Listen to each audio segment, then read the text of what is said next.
ఇక మరోవైపు హిందూపురంలో నందమూరి బాలకృష్ణ పర్యటించున్నారు. 11 గంటలకు కూటమి నేతలతో బాలకృష్ణ సమావేశం నిర్వహించున్నారు. దళితుల ఆత్మీయ సమావేశంలో పాల్గొనున్నారు బాలకృష్ణ. ఇక సాయంత్రం 7 గంటలకు ముస్లింలకు బాలకృష్ణ ఇఫ్తార్ విందు ఉన్నారు. దీని సంచి మన అప్డేట్స్ అనంతపురం నుంచి మా సీనియర్ కరెస్పాండెంట్ సూర్యనాయుడు తెలుసుకుందాం. గుడ్ మార్నింగ్ సూర్య, చెప్పండి. Good morning Srinivas. శ్రీ సత్యసాయి జిల్లా హిందూపురం నియోజకవర్గానికి బాలయ్య నిన్న సాయంత్రం అత్యంత ఉత్సాహంతో తెలుగు తమ్ముళ్ళ ర్యాలీతో చేరుకోవడం జరిగింది. ఈ సందర్భంగా భారీగా టీడీపీ, జనసేన, బీజేపీ శ్రేణులు తరలివచ్చారు. హిందూపురం ఎమ్మెల్యే అభ్యర్థిగా మూడవసారి ప్రకటించిన తర్వాత నందమూరి బాలకృష్ణ తొలిసారిగా హిందూపురానికి వచ్చారు. కాబట్టి ఆ ఉత్సాహం అన్నది అత్యంత ఘనంగా స్వాగతం కూడా పలకడం జరిగింది ఉమ్మడి పార్టీల శ్రేణులు.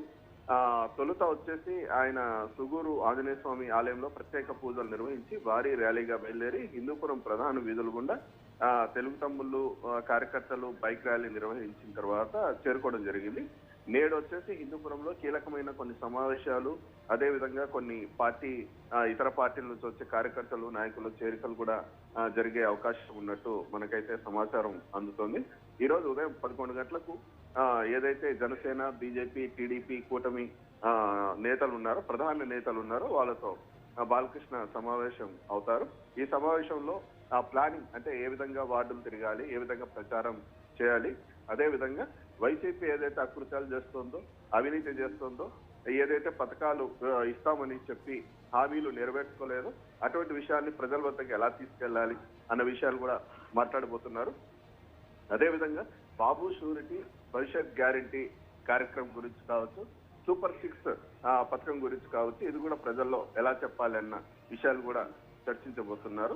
దాని తర్వాత వచ్చేసి ఎవరైతే ఎస్సీ, ఎస్టీ, దళితులు ఉన్నారో వాళ్ళ ఆత్మీయ సమావేశం ఇప్పటికే ఏర్పాట్లు జరిగాయి. వాళ్ళు స్వచ్ఛందంగానే ముందుకు వచ్చి ఒక సమావేశాన్ని ఏర్పాటు చేసుకున్నారు. అందులో కూడా బాలకృష్ణ పాల్గొంటారు. భవిష్యత్తులో ఒకవేళ టీడీపీ ప్రభుత్వం కనుక అధికారంలోకి వస్తే దళితులకు ఏ విధంగా ఆదుకోవాలి, ఏ విధంగా పథకాలు ఇవ్వాలి, అదే విధంగా కార్పొరేషన్ పదవులు కూడా ఏ విధంగా వాళ్ళకి ఇవ్వడం జరుగుతుంది అన్న దాని గురించి కూడా ఒక స్పష్టత ఇవ్వడం అనేది జరుగుతుంది. అదే విధంగా సాయంత్రం 7 గంటల నుంచి ఇప్పుడు రంజాన్ జరుగుతుంది కాబట్టి ముస్లింలకు బాలకృష్ణ ఇఫ్తార్ బిందు తనే ఇవ్వబోతున్నారు. ఇందులో పెద్ద ఎత్తున మైనార్టీలు కూడా పాల్గొంటారు.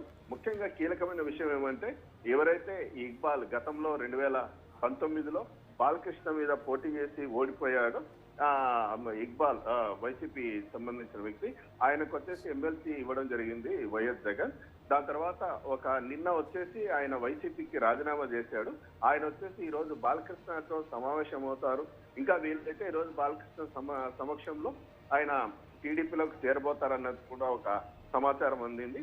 ఇంకా ఇది ధృవీకరణ అయితే కాలేదు, ఒక సమాచారం మాత్రమే. ఎందుకంటే హిందూపురంలో కూడా మైనార్టీలు చాలా మంది ఉన్నారు. ఒకవేళ ఇక్బాల్ గనక ఈ పార్టీలో టీడీపీలో చేరితే బాలకృష్ణకి గెలుపు ఇంకా సులభం అయిపోతుంది శ్రీనివాస్. గతంలో కూడా మనం చూసామంటే నందమూరి రామారావు ఇక్కడ నుంచి ఎమ్మెల్యేగా పోటీ చేసి ముఖ్యమంత్రి అయ్యారు. అదే విధంగా తర్వాత నందమూరి హరికృష్ణ కూడా ఇక్కడ నుంచి పోటీ చేసి ఎమ్మెల్యే అయ్యి రవాణా శాఖ మంత్రిగా పనిచేయడం జరిగింది. బాలకృష్ణ కూడా 2 సార్లు ఇక్కడ నుంచి పోటీ చేసి ఇప్పుడు 3వసారి గెలవబోతున్నారు. ఇప్పుడు గనక గెలిస్తే హ్యాట్రిక్ సాధించినట్టు అవుతుంది. ఒకవేళ ఇక్బాల్ గనక ఈ పార్టీలో టీడీపీలో చేరితే బాలకృష్ణకి ప్లస్ అవుతుందంటూ ఒక సమాచారం తెలుస్తోంది శ్రీనివాస్. Thank you Surya.